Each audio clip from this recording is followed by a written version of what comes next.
ألسنتنا يفقه أقوالنا اللهم صل على سيدي وحبيبي وطبيب قلبي وجسدي وروحي سيدي رسول الله محمد ابن عبد الله الصادق الأمين وعلى آله وصحبه حق قدره ومقداره العظيم رب اشرح لنا صدورنا ويسر لنا أمورنا واحلل عقدة من ألسنتنا يفقه أقوالنا رب يسر ولا تعسر يا كريم السلام عليكم ورحمة الله تعالى وبركاته.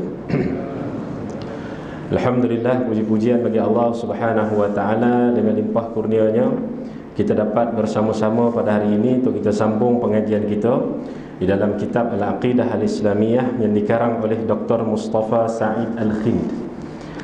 Jadi kita sampai kepada muka surat 63. Betul? 63 yang atas tu. Atas sekali. Bismillahirrahmanirrahim. Qala al-muallif hafizahullah ta'ala wa nafa'ana bi'ulumihi fid darain amin ya rabbal alamin. Muka surat yang ke 63. Dikatakan di sini, kita baca balik yang di bawahnya, firman Allah Subhanahu wa taala. Hal ini berdasarkan firman Allah Subhanahu wa taala, "An-nabiyyu aula bil mu'minina min anfusihim." A'udzubillahi minasyaitonir rajim. "An-nabiyyu aula bil mu'minina min anfusihim wa azwajuhu ummahatuhum." Yang bermaksud Nabi itu lebih menolong dan lebih menjaga kebaikan orang-orang yang beriman daripada diri mereka sendiri. Maknanya daripada diri orang beriman itu sendiri, Nabi hakikatnya lebih menjaga diri-diri kita ini. Dengan makna apa? Teramat memikirkan berkaitan dengan diri kita. Nabi SAW teramat memikirkan berkaitan dengan diri kita, ya, teramat memikirkan berkaitan dengan diri kita. Dan isteri-isterinya adalah menjadi ibu mereka. Maknanya isteri-isteri Nabi SAW adalah umpama ibu kepada orang-orang yang beriman. Sebab itu isteri-isteri Nabi SAW digelar dengan gelaran Ummahatul Mukminin, iaitu ibu-ibu orang yang beriman, ya, Ummul Mukminin Sayyidatina Aisyah, Ummul Mukminin Sayyidatina Khadijah, ya, Ummul Mukminin, semualah isteri-isteri baginda Rasulullah sallallahu alaihi wa ala alihi wa ashabihi wa baraka wasallam. Maknanya apa dia? Dalam ayat Al-Quran ini, ya, tersangat-sangat besar pemahamannya oleh para ulama. Sebagaimana yang dijelaskan oleh tentang ayat ini, dijelaskan oleh Al-Imam Al-Qurtubi, juga dijelaskan oleh Al-Imam Ibn Kathir, dan juga para imam yang lain, berkaitan dengan Nabi SAW tersangat menjaga, tersangat Nabi ini memikirkan tentang kita, sehingga terkadang menyebabkan diri baginda Rasulullah itu sentiasa berada dalam kesedihan. Kita di bulan Rabiul Awal, nah, di bulan kita menyambut kelahiran baginda Rasulullah sallallahu alaihi wa ala alihi wa ashabihi wa baraka wasallam. Maka kita bersyukurlah kepada Allah Subhanahu wa taala. Dengan asbab kelahiran baginda inilah kita mendapatkan agama pada hari ini. Asbab Nabi kita, perjuangan baginda Rasulullah SAW dengan darah, dengan air mata, dengan keringat baginda Rasulullah, maka kita dapat kenal agama pada hari ini. Mereka telah berikan masa mereka, mereka berikan harta mereka, mereka berikan kehidupan mereka, mereka berikan seluruh apa sahaja yang ada pada diri mereka, hanya semata-mata kerana Allah, yang akhirnya kita dapatkan agama pada hari ini dengan pengorbanan Nabi sallallahu alaihi wa ala alihi wasallam. Maka di kesempatan inilah, dalam kita mensyarahkan kitab ini, maka di kesempatan ini kita menganjurkan untuk setiap daripada kita sentiasa berselawat kepada baginda Rasulullah sallallahu alaihi wa ala alihi wasallam. Sehingga dikatakan oleh Nabi sallallahu alaihi wasallam, fawalladhi biyadihi la yu'minu ahadukum hatta akuna ahabba ilaihi min walidihi wa waladihi wan nasi ajma'in. Tidak sempurna iman seseorang daripada kamu sehinggalah diri aku lebih dicintai daripada ibu dan ayahnya, lebih dicintai daripada anak-anaknya, dan lebih dicintai daripada seluruh manusia. Tidak sempurna imannya kalaulah Nabi ini tidak dicintai melebihi sekalian itu. Apa maknanya? Maknanya adalah bukan bermakna tidak boleh kita cinta kepada ibu dan ayah, jangan silap. Bukan bermakna tak boleh kita cinta kepada anak-anak kita, jangan silap itu. Tak boleh kita cinta kepada saudara se-Islam kita, bukan. Makna di sini adalah jangan ada selain daripada itu, yakni seluruh manusia itu, menyebabkan kecintaan kita kepada manusia itu menyebabkan terhalangnya cinta kepada Rasulullah sallallahu alaihi wasallam, menyebabkan kita ini lalai daripada ingat selawat kepada Nabi kita Muhammad sallallahu alaihi wasallam, menyebabkan kita ini taksir, yakni kurang dalam rindu kepada baginda Rasulullah sallallahu alaihi wasallam, menyebabkan kita dalam hati kita ini tidak ada rasa terdetik pun kesalahan yang kita lakukan itu, tidak ada rasa terdetik pun menyesal dan sedih sekiranya diketahui oleh Nabi kita Muhammad sallallahu alaihi wa ala alihi wasallam.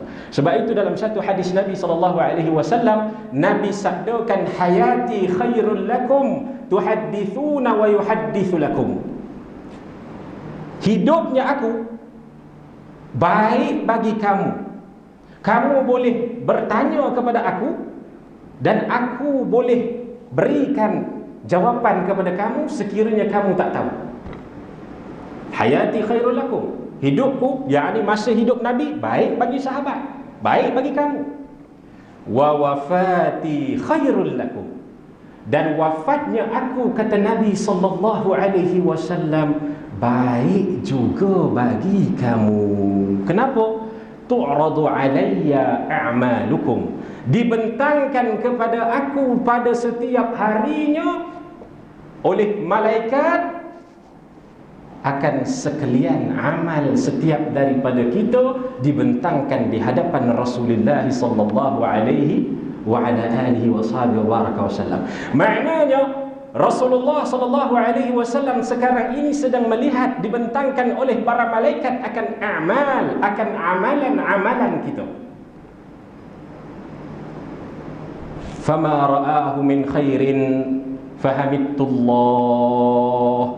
Sekiranya aku melihat amalan yang kamu lakukan itu baik, maka aku syukur pada Allah, aku puji Allah. Terima kasih ya Allah, amal umat aku ini si fulan bin si fulan ini baik ya Allah. Terima kasih ya Allah, engkau takdirkan dia beramal dengan amalan ahli syurga, wahai Allah. Sekiranya diberikan amalan ra'ahu syarr, sekiranya Nabi melihat amal yang ditunjukkan kepada Nabi, dibentangkan kepada Nabi syarr, yakni teruk, buruk, amal yang tidak baik, istaghfartullahu lakum, maka aku akan minta kepada Allah, ya Allah, ampunkan si fulan ni, ya Allah, ampunkanlah umatku ni, ya Allah.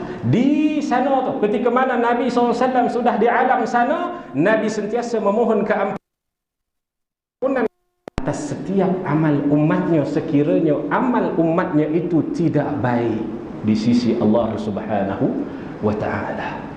Nah, maka syukur kita kepada Allah Subhanahu wa ta'ala, satu keistimewaan yang tidak diberikan kepada nabi-nabi yang lain. Dalam hadis sahih diberitahu tentang setiap amalan kita ini akan dibentangkan kepada Rasulullah. Maka kita kena tahu apa yang kita buat baik itu, Rasulullah akan syukur seronok sangat-sangat. Rasulullah akan seronok melebihi seronoknya seorang ibu yang kehilangan anaknya. Rasulullah akan seronok sangat, ibu tersebut kehilangan anak, kemudian terjumpa anak dia. Rasulullah lebih seronok daripada ibu tu. Rasulullah SAW lebih suka lagi. Sehingga kan dikatakan di dalam satu hadis Nabi SAW, Allah firmankan kepada Nabi, wahai Muhammad, sekiranya kamu hendak, aku akan berikan urusan umatmu kepadamu, wahai Muhammad. Ya. Maka Nabi SAW dengan sifat fatanah, kebijaksanaan Nabi SAW, wahai Allah, Nabi SAW sabdakan, sesungguhnya aku serahkan urusan umatku kepadamu, wahai Allah, kerana engkau Tuhan yang lebih luas rahmatnya. Kasih sayang Allah itu lebih luas. Apabila kasih sayang Allah itu lebih luas, tidak terperi, tidak terhingga, maka sudah pastilah kalau Nabi kita ini Muhammad sallallahu alaihi wasallam inginkan kebaikan kepada si fulan umat-umatnya, maka sudah pastilah dengan rahmat Allah yang kasih kepada Nabi kita Habibullah, kekasih Allah, sudah pastilah Allah akan melepaskan umatnya daripada azab api neraka. Bila ajli nabiyina Muhammadin sallallahu alaihi wasallam, dengan sebab keberkatan Nabi kita Muhammad sallallahu alaihi wa ala alihi wa ashabihi wa baraka wasallam. Itu kalau kita baca hadis lagi banyak tuan, masya-Allah. Nah, baca hadis Nabi sallallahu alaihi wasallam berkaitan dengan keistimewaan baginda Rasulullah, kita ni apa yang kita dapatkan sebagai umat Muhammad sangat banyak sekali hadis yang menerangkan. Malah kita katakan bahawasanya selayaknya dan sewajibnya kita syukur kepada Allah. Terima kasih ya Allah kerana jadikan aku ini umat bagi Nabi kami Muhammad sallallahu alaihi wasallam. Kerana kita tahu dalam hadis Nabi SAW, Nabi sabdakan ridahu, daripada Ibn Abbas radhiyallahu taala anhuma, dinyatakan apa dia? Dalam satu ayat, wala sawfa yu'tika rabbuka fatarda. Kan kita biasa baca wala sawfa yu'tika rabbuka fatarda, alam yajidka yatiman fa'awa wa wajadaka dhallan fahada. Kan kita biasa baca ayat tu, wala sawfa yu'tika rabbuka fatarda, maka akan kami berikan kepada engkau wahai Muhammad apa yang engkau ingin sampai engkau redha wahai Muhammad. Dikatakan oleh Ibn Abbas radhiyallahu anhuma, Ibn Abbas kata radahu an tadkhula ummatuhu kulluhumul jannah. Redanya Nabi kita Muhammad sallallahu alaihi wasallam supaya setiap daripada umatnya masuk ke dalam syurga Allah Subhanahu wa taala. Wala yarda wahidun min ummatihi finnar, dan tidak akan redha Nabi kita Muhammad sallallahu alaihi wasallam walau satu umatnya masuk ke dalam neraka Allah Subhanahu wa taala. Itu yang dikatakan oleh Nabi kita Muhammad sallallahu alaihi wasallam. Tidak akan redha. Muhammad sallallahu alaihi wasallam takkan redha kalau ada umatnya masuk ke dalam neraka Allah Subhanahu wa taala. Firman Allah tadi apa? Aku akan berikan apa yang kau nak wahai Muhammad sampai engkau redha. Apa yang Nabi redha? Nabi redha kalau semua umatnya masuk ke dalam syurga Allah, maka sudah pastilah dengan rahmat kasih sayang Allah, kerana Nabi kita Muhammad sallallahu alaihi wasallam mudah-mudahan semua daripada kita masuk ke dalam syurga Allah Subhanahu wa taala dengan pujuk rayu, dengan kasih, dengan tangisan baginda Rasulullah sallallahu alaihi wa ala alihi wasallam. Cerita ni panjang lagi tuan ya. Jadi majlis maulid pula nanti. Nah, itu dia. Nah, jadi tuan-tuan yang dimuliakan Allah Subhanahu wa taala, sebenarnya dia kata di sini, sebenarnya kamu berada di antara dua keadaan yang salah. Oleh itu pilihlah yang kamu kehendaki. Adakah kamu rujuk daripada pegangan kamu itu? Seru Ibn Abbas. Maknanya adakah kamu ini berada antara benar dan salah? Dia tanya kepada golongan mana? Golongan yang sebelum ini yang kita kata golongan Khawarij tu. Nah, golongan yang menentang Sayyidina Ali dan sebagainya ni. Itu dia. Kamu ni berada di keadaan yang mana? Kata Ibn Abbas radhiyallahu taala anhu, dalam keadaan yang salah. Oleh itu pilihlah yang mana kamu kehendaki. Adakah kamu rujuk tu maknanya ingin bertaubat, ingin kembali daripada pegangan kamu itu? Seru Ibn Abbas. Maka ya, sahut mereka. Itu dia. Ya, setelah mendengarkan hujah Ibn Abbas radhiyallahu anhuma, maka mereka telah rujuk kembali, yakni taubat kembali kepada jalan yang dibawa oleh Nabi Muhammad sallallahu alaihi wa ala alihi wasallam. Ibn Abbas seterusnya berkata, berhubung dengan tuduhan kamu bahawa Ali mengenepikan dirinya sebagai Amirul Mukminin, selari dengan peristiwa Rasulullah sallallahu alaihi wasallam memanggil kaum Quraisy pada hari Hudaibiyah supaya menulis satu perjanjian antara baginda dengan mereka. Sabda Rasulullah sallallahu alaihi wasallam, tulislah bahawa inilah perjanjian yang dipersetujui oleh Muhammad Rasulullah sallallahu alaihi wa ala alihi wasallam. Lalu mereka menjawab, sekiranya kami mengakui bahawa engkau Rasulullah, sudah pasti kami tidak akan menyekat engkau daripada mengunjungi Baitullah dan tidak akan memerangi engkau. Tetapi tulislah Muhammad bin Abdullah. Demi Allah, sesungguhnya aku adalah Rasulullah meskipun kamu mendustakannya. Oleh itu tulislah Muhammad bin Abdullah, wahai Ali. Sabda Rasulullah sallallahu alaihi wasallam. Maknanya Rasulullah SAW dia suruh Ali menulis surat untuk dapat masuk ke kota Mekah lah, untuk melakukan tawaf, melakukan umrah di sana. Maka Ali pun disuruh oleh Rasulullah untuk tulis di situ Muhammad Rasulullah sallallahu alaihi wa ala alihi wasallam. Berdasarkan peristiwa tersebut, Rasulullah adalah lebih mulia daripada Ali, tegas Ibn Abbas radhiyallahu taala anhu. Jadi tuan-tuan yang dimuliakan Allah Subhanahu wa taala, nah ni cerita ni panjang tuan-tuan ya, berkaitan dengan Nabi sallallahu alaihi wasallam nak masuk ke kota Mekah. Nak masuk ke kota Mekah. Ketika tersebut berlaku banyaklah perjanjian-perjanjian baginda Rasulullah sallallahu alaihi wasallam, antaranya Hudaibiyah dan sebagainya. Dan juga ramai di kalangan mereka yang beriman kepada Rasulullah sallallahu alaihi wa ala alihi wasallam. Maka Nabi SAW pun nak masuk juga Mekah. Akhirnya golongan kafir Mekah ketika tersebut mereka telah mengutuskan satu orang wakil mereka untuk datang berjumpa dengan Nabi kita Muhammad sallallahu alaihi wa ala alihi wasallam. Yang mana wakil mereka ini juga adalah pemimpin besar. Allahumma salli Muhammad. Dia masuk Islam setelah 2 tahun. Dia pergi berjumpa dengan Rasulullah SAW pada tahun 6 Hijrah. Dia masuk Islam pada tahun 8 Hijrah. Allahumma salli ala Sayyidina Muhammad. Apa namanya? Tak apa, nanti saya tengok balik lah nama sahabat. Allah. Jadi tuan-tuan yang dimuliakan Allah Subhanahu wa ta'ala, ceritanya macam mana? Dia ni dibawa oleh golongan kafir Quraisy ni, disuruh oleh golongan kafir Quraisy ni untuk pergi pujuk Muhammad sallallahu alaihi wasallam supaya tidak masuk ke kota Mekah untuk menunaikan umrah tu. Nah, maka dia ni sebab pemimpin besar.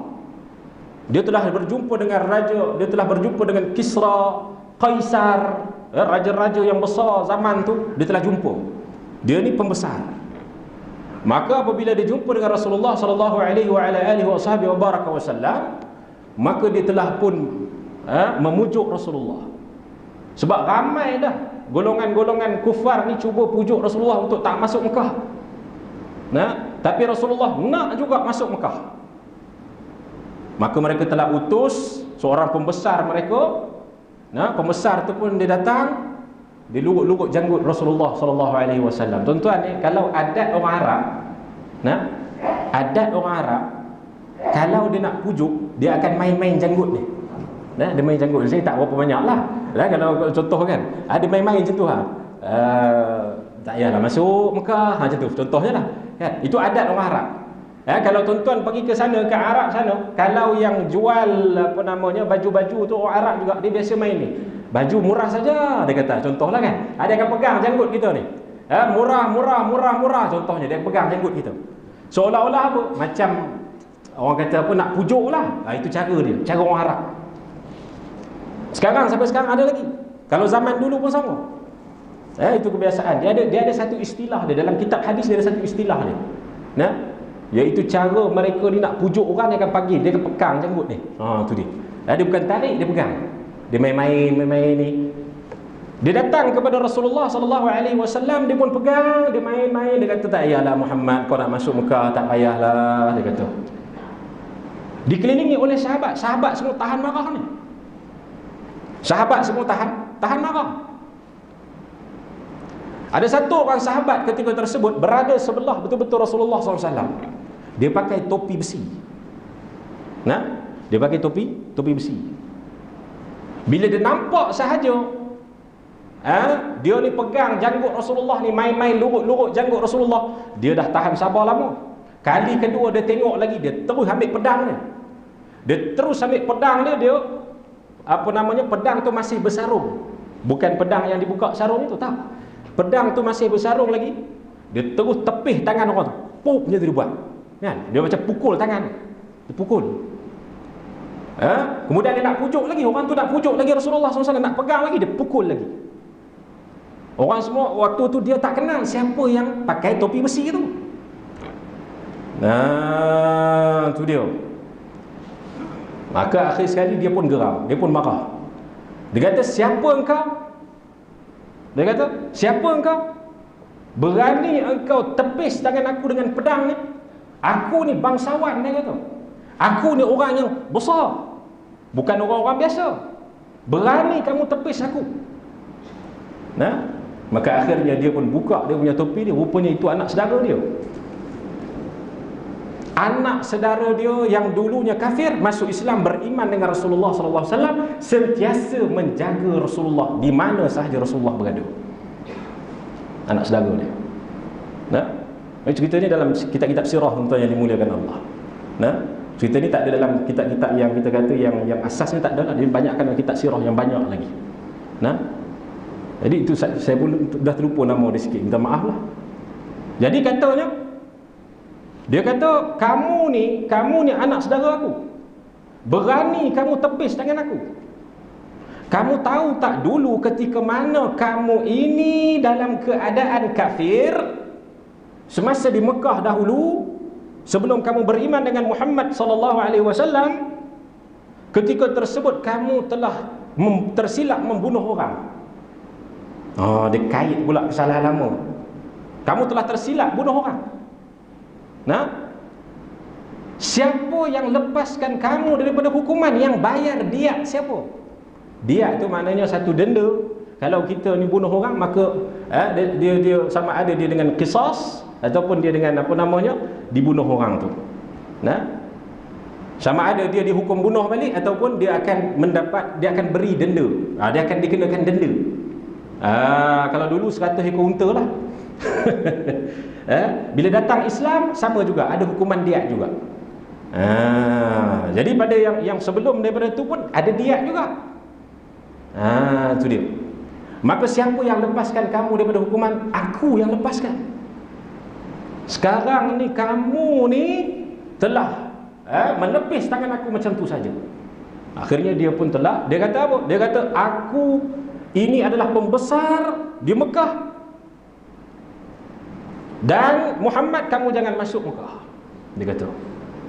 Tapi Nabi SAW tetap juga nak masuk mana? Nak masuk Mekah. Maka ketika itu dia pun balik ke Mekah, tuan-tuan dimuliakan Allah SWT. Dia pun berjumpa dengan pimpinan-pimpinan kufar di sana, pimpinan-pimpinan di sana di Mekah yang telah mengutuskan dia untuk pergi. Maka dia kata, Muhammad tidak mahu langsung untuk mendengarkan nasihat saya. Cuma satu sahaja yang saya pelik, dia kata. Satu sahaja yang saya pelik. Yang saya pelik ialah saya tak pernah jumpa satu orang pemimpin yang mana kalau pengikut dia ini begitu cinta kepada pemimpin tersebut melainkan Muhammad ini, kata dia. Aku jumpa mereka di Kaisar, aku jumpa mereka di Kisra, mereka di Rom dan sebagainya. Aku jumpa tidak pernah ada pengikut mereka yang sebagaimana pengikut Muhammad sallallahu alaihi wasallam. Sehingga aku melihat di hadapan mata aku, kalaulah Muhammad itu mengambil wudu untuk solat mereka, maka setiap daripada sahabat akan berebut-rebut mengambil sisa wudu Muhammad sallallahu alaihi wasallam. Itu dia. Tuan-tuan, ngaji dalam kitab Asy-Syama'ilul Muhammadiyah yang disusun oleh Al-Imam At-Tirmidzi rahimahullah radhiyallahu taala anhu, menceritakan tentang wudu Rasulullah sallallahu alaihi wa ala alihi wasallam. Tuan-tuan mengaji, tengok dalam kitab-kitab fiqh bagaimana wudu Rasulullah dalam satu mud sahaja, dalam satu bekas sahaja wudu Rasulullah sallallahu alaihi wasallam. Apabila Rasulullah ambil wudu, maka para sahabat akan berebut-rebut untuk mengambil sisa wudu Rasulullah sallallahu alaihi wasallam. Sehingga kalaulah mereka ambil sisa tersebut, maka mereka akan sapu di wajah mereka, sapu di tubuh mereka. Sehingga kan kalaulah ada sahabat lain yang tak sempat ambil sisa wuduk Sayyiduna Maulana Muhammad sallallahu alaihi wasallam, maka sahabat tersebut akan ambil sedikit daripada sahabat yang sempat ambil sisa wuduk Rasulullah sallallahu alaihi wa ala alihi wasallam. Sehingga kan yang aku lagi pelik, dia kata, yang aku lagi pelik apabila Muhammad meludah, apabila Muhammad sallallahu alaihi wasallam meludah, sebelum sampai ludah itu ke tanah, maka para sahabat akan cepat-cepat ambil dan mengambil ludah itu untuk menyapu di muka dan juga tubuh mereka. Ludah Sayyiduna Muhammad sallallahu alaihi wasallam lebih wangi daripada misk, lebih nyaman daripada apa sahaja pewangi di dalam dunia ni. Sebab tu kalau kita biasa dengar kisah Sayyidina Abu Ayyub Al-Ansari radhiyallahu taala anhu, ketika mana Nabi sallallahu alaihi wasallam sampai ke kota Madinah, Nabi sampai ke Masjid Musabbih, ke masjid awal Nabi solat subuh di situ. Kemudian Nabi SAW sampai ke Masjid Quba. Ketika tersebut belum lagi ada Masjid Quba. Ketika tersebut Nabi SAW duduk di rumah Kalthum bin Hidim. Bila Nabi sampai ke rumah Kalthum bin Hidim, maka disitulah la masjidun ussisa ala taqwa min awwali yaumin ahaqqu an taquma fihi rijalun yuhibbuna an yatatahharu wallahu yuhibbul mutahhirin. Disitulah Nabi mengasaskan satu masjid yang pertama dalam Islam yang dipanggil Masjid Quba. Asal tempat Masjid Quba tu seberang jalan, kemudian dipindahkan ke seberang lagi. Itu dia. Di dalam kawasan Masjid Quba tu ada satu tempat yang mana diikatkan unta Rasulullah, yang mana setelah wafatnya Rasulullah, unta tu menangis sehingga buta, tak mau makan dah, wafat kerana sedihnya, rindunya kepada Rasulullah. Unta dalam tu. Kita cerita apa tadi ni?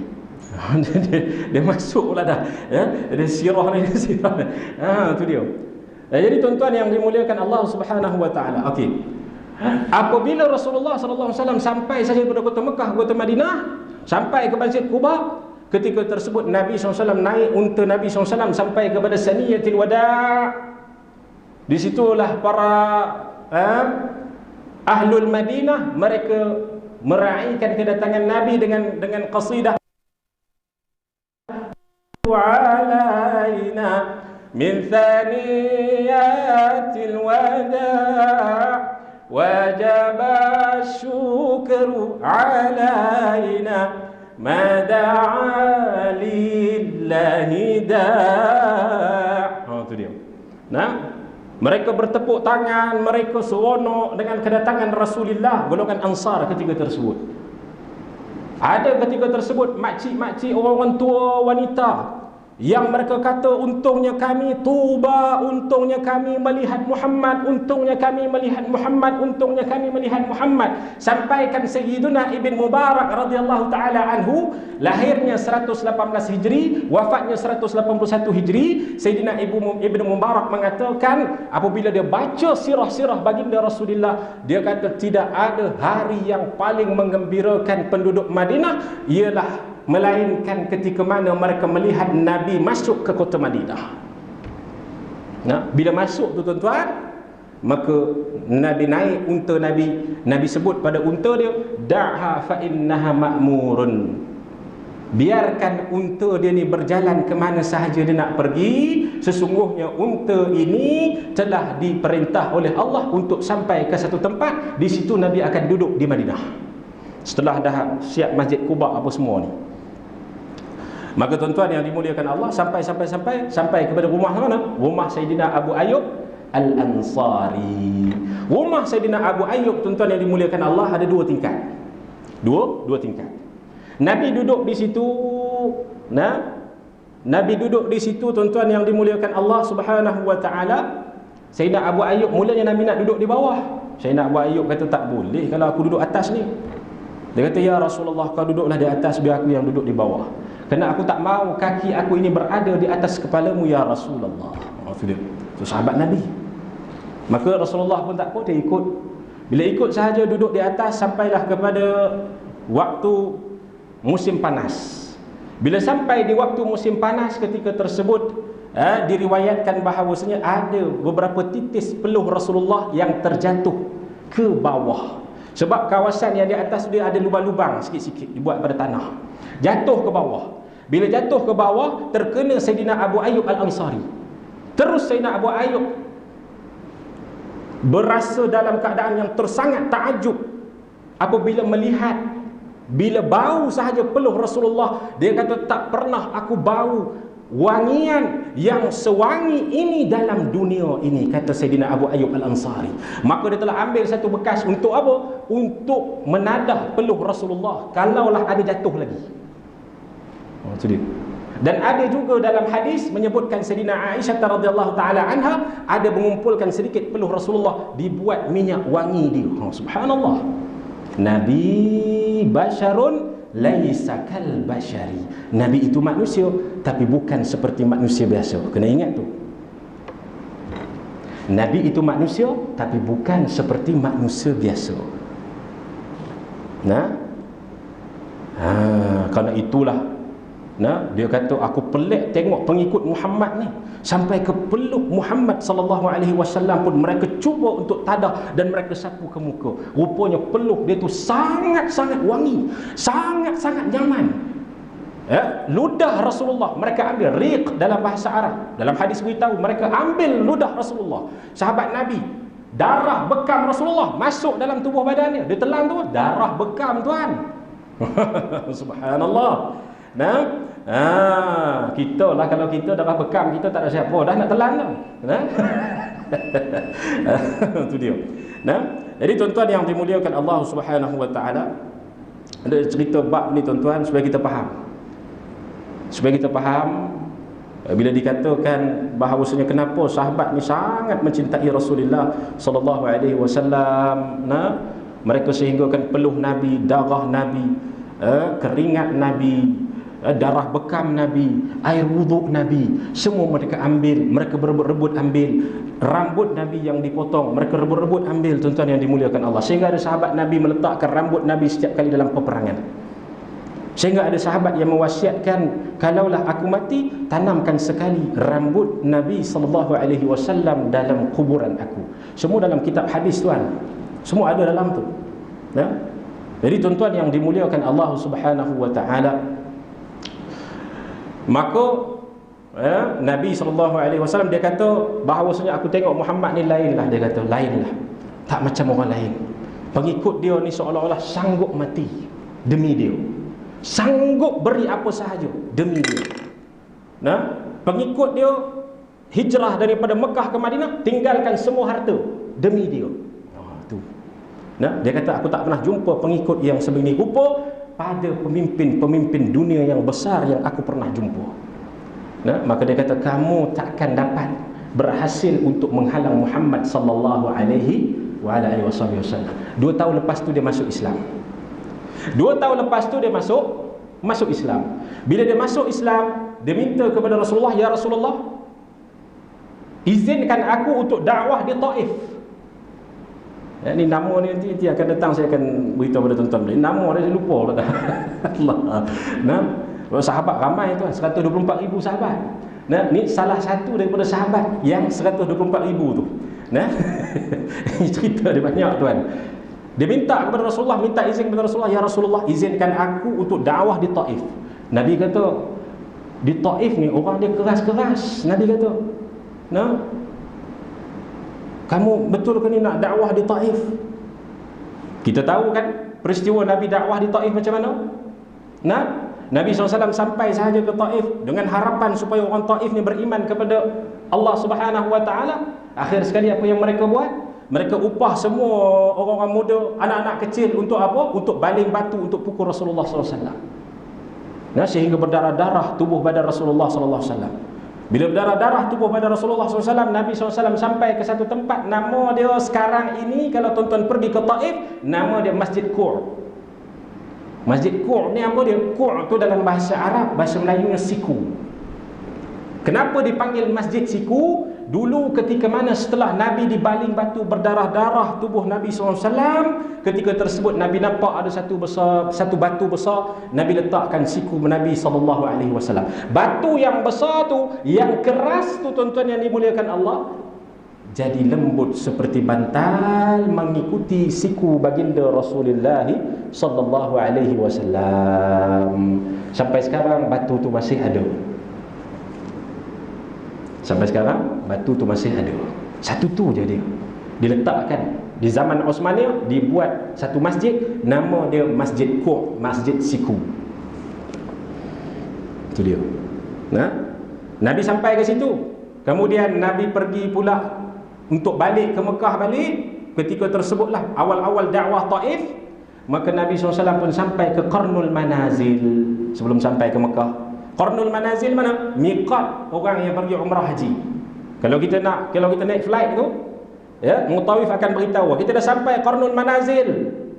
Maka di sinilah tempat kita niat. Nawaitul umrata wa ahramtu biha lillahi ta'ala. Aku niat umrah dan aku berihram dengannya lillahi ta'ala. Di situ tuan. Nah, maka tapi di atas flight lah. Dan kalau betul-betul di sana kawasan Qarnul Manazil, di situ berlakunya perjanjian Hudaibiyah. Jadi tuan-tuan yang dimuliakan Allah Subhanahu wa taala, sampai ke Qarnul Manazil, ketika tersebut Allah utuskan 2 malaikat penjaga gunung. 2 malaikat penjaga gunung pergi kepada Muhammad. Kemudian mereka pun pergi kepada Muhammad sallallahu alaihi wasallam, ya Muhammad, apa yang kau minta kami akan buat. Sekiranya engkau ingin kami hancurkan penduduk Taif, kami akan lagakan 2 gunung. Penduduk Taif berada di tengah-tengah. Nabi kata apa? Aku tak mahu kamu lakukan begitu, kerana aku yakin mereka ini, kerana aku harap kepada Allah, mudah-mudahan keturunan mereka ini lahir mentauhidkan Allah Subhanahu wa taala. Malaikat penjaga gunung kata apa? Sadaqa man sammaka raufur rahim. Benarlah mereka yang menyatakan, yang menamakan Allah, yang menamakan kamu wahai Muhammad Raufun Rahim, yang lemah lembut dan penyayang.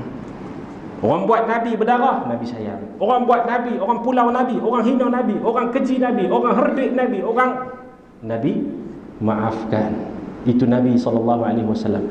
Datang dia ni, pembesar ni, baru lepas tu 2 tahun masuk Islam, beritahu pada Rasulullah, "Ya Rasulullah, aku nak dakwah di Taif." Oh, tu dia. Dia pun pergilah ke Taif. Nabi dah bagi izin.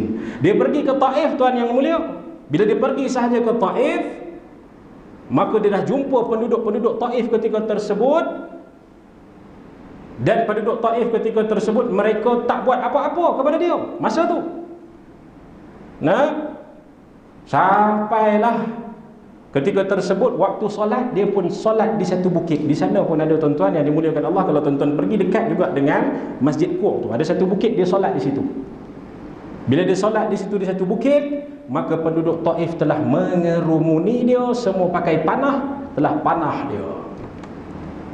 Nah, dikerumuni oleh penduduk Taif, panah dia. Dia ni pembesar. Masuk saja Islam, mereka telah memusuhi dia, mereka telah panah dia. Maka sampai cerita ni kepada Rasulullah SAW.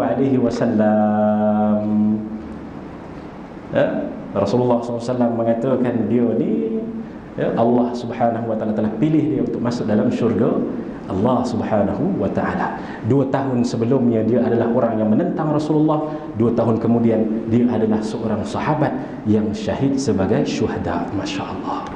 Tuan-tuan yang dimuliakan Allah, perjanjian Hudaibiyah dan sebagainya itu berlaku di Qarnul Manazil. Itu cerita dia panjang pula. Nah, cerita itu dia. Nah, jadi tuan-tuan yang dimuliakan Allah Subhanahu wa taala, jadi dikatakan di sini Nabi SAW bila nak tulis surat tu kepada penduduk Mekah, katanya nak masuk ke kawasan Mekah untuk buat umrah dan sebagainya, maka mereka bagi syarat. Apa syarat dia? Dalam surat tu kamu jangan tulis Muhammad Rasulullah. Yang kamu tulis apa? Muhammad bin Abdullah. Dia suruh Sayyidina Ali untuk tulis. Sayyidina Ali ketika tersebut tak nak tulis Muhammad bin Abdullah. Yang Sayyidina Ali nak tulis apa? Muhammad Rasulullah. Itu dia. Ini yang cerita ni di sini ni. Nah. Yang dia kata dalam kitab ni. Dia kata apa?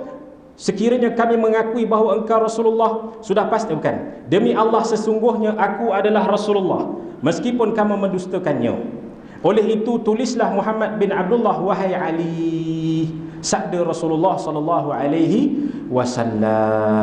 Tetapi Sayyidina Ali tak tulis Muhammad bin Abdullah. Yang Sayyidina Ali tulis adalah Muhammad Rasulullah. Kan orang kafir kata, kalau kamu tulis Muhammad Rasulullah, kamu tak boleh masuk Mekah juga. Tapi ta'zimnya Sayyidina Ali mengagungkan Nabi, memuliakan Nabi, cinta dia kepada Nabi, maka dia tetap menuliskan Muhammad Rasulullah. Bukan bermakna dia ingkar arahan Nabi. Jangan silap. Ketika Nabi SAW datang ke satu tempat, sahabat bangun. Bila sahabat bangun, Nabi suruh duduk, mereka tetap berdiri. Bukan bermakna mereka ingkar Rasulullah. Salah. Terkadang adab itu lebih utama. Nabi tak bagi bukanlah bermakna kalau buat tu maka hukumnya haram. Tidak. Terkadang bila Nabi tak bagi tu atas dasar tawaduknya Nabi SAW. Nabi kata, jangan muliakan aku melebihi Yunus alaihissalam. Kerana Yunus itu duduk di dalam perut ikan nun, kan? Berdoa kepada Allah, la ilaha illa anta subhanaka inni kuntu minadh zalimin. Tiada Tuhan melainkan engkau, maha suci engkau, aku di kalangan mereka yang zalim. Sayyidina Yunus alaihissalam, Nabi kata dia ni mulia. Nabi kata, jangan kamu muliakan aku melebihi dia. Tapi sahabat tetap muliakan Nabi SAW. Nabi kata tu atas dasar tawaduk. Jangan kita salah faham pula. Oh, tak boleh muliakan Nabi ni. Bukan macam tu maksud dia. Macam contohnya lah seorang guru. Seorang guru kita duk salam cium tangan. Kadang-kadang guru tu tarik tangan. Kenapa? Kerana dia tawaduk dia.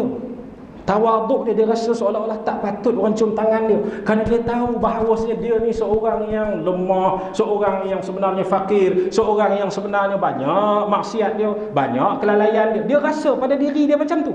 Tapi seorang murid wajib bagi dia untuk memuliakan guru dia. Guru dia tarik tangan macam mana pun, dia tetap juga kena cium tangan guru dia. Itu maknanya. Jadi tuan-tuan yang dimuliakan Allah Subhanahu wa taala, maka dikatakan di sini, demi Allah sesungguhnya aku adalah Rasulullah meskipun kamu mendustakannya. Kalaulah mereka suruh tulis Muhammad bin Abdullah pun tak apalah, tulislah wahai Ali. Kalau mereka dustakan aku, kata seolah-olah aku ni bukan Nabi, tak apalah.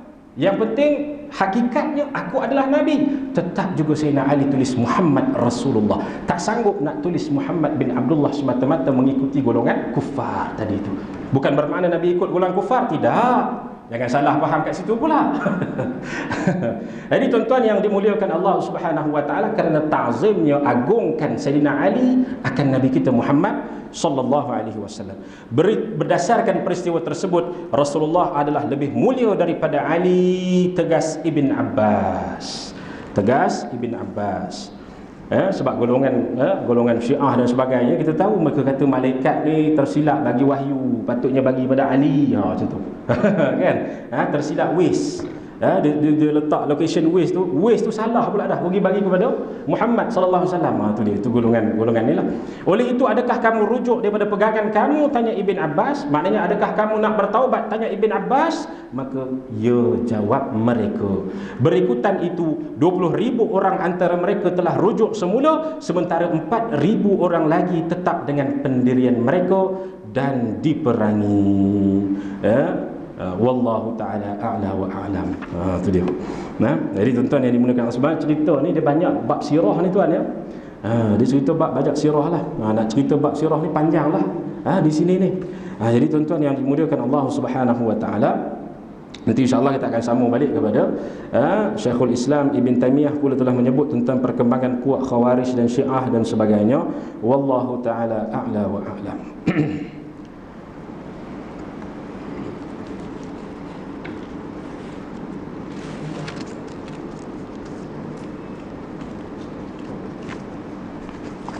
Bismillahirrahmanirrahim. Alhamdulillah rabbil alamin, wassalatu wassalamu ala asyrafil anbiya wal mursalin sayyidina wa maulana Muhammad wa ala alihi wa sahbihi ajma'in. Allahumma faqihna fid din wa 'allimna ta'wil. Allahumma ij'alna minal ladzina yanzuruna al-kitaba nadratan wahidah wa yahfazuna ma fihi, yafhamuna bihi wa ya'maluna bihi wa yuballighuna bihi.